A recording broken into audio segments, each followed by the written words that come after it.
They don't have the same idea of stewardship. They don't have the same That too. idea of the earth as being a creation of God. They see it as something eternal. I mean, because this is sort of my Yeah. background with world travel and New Age and mysticism.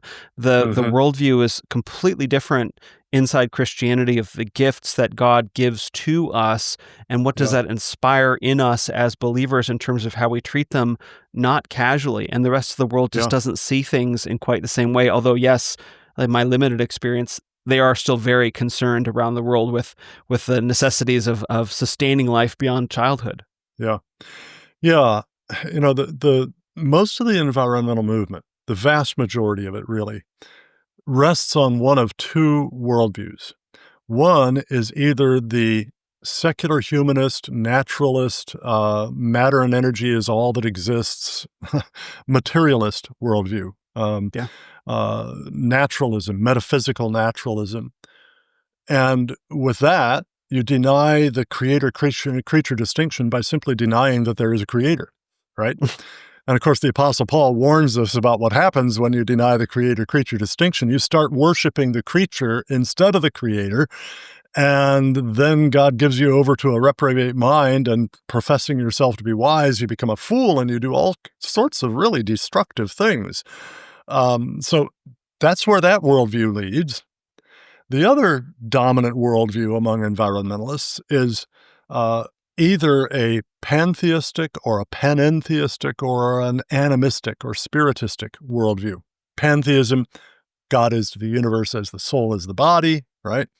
Panentheism, I'm sorry, pantheism, God is everything. Yes. Panentheism, God is to the universe as the soul is to the body.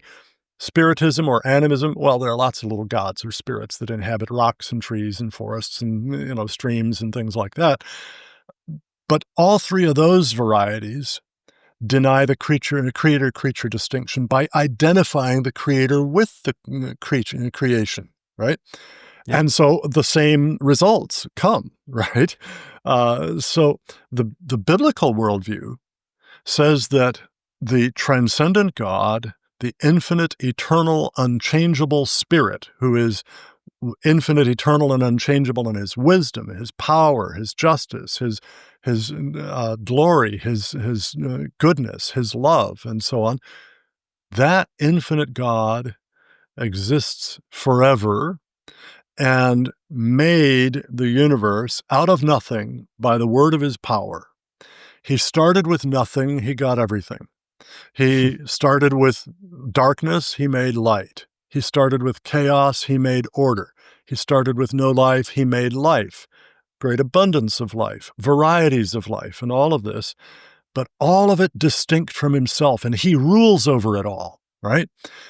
So this establishes and preserves the creator-creature distinction. And our task then, from a biblical worldview, is to learn to understand his creation the way he designed it, to understand our role in his creation the way he intends it, and then start to live accordingly. Of course, sin gets in the way, right?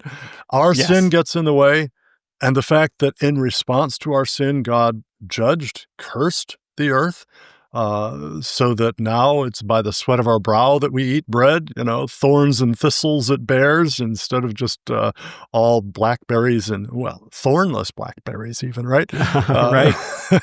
yeah.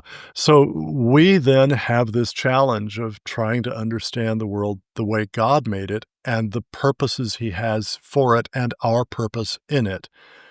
So, yeah, I guess I think that's an answer to what you were saying.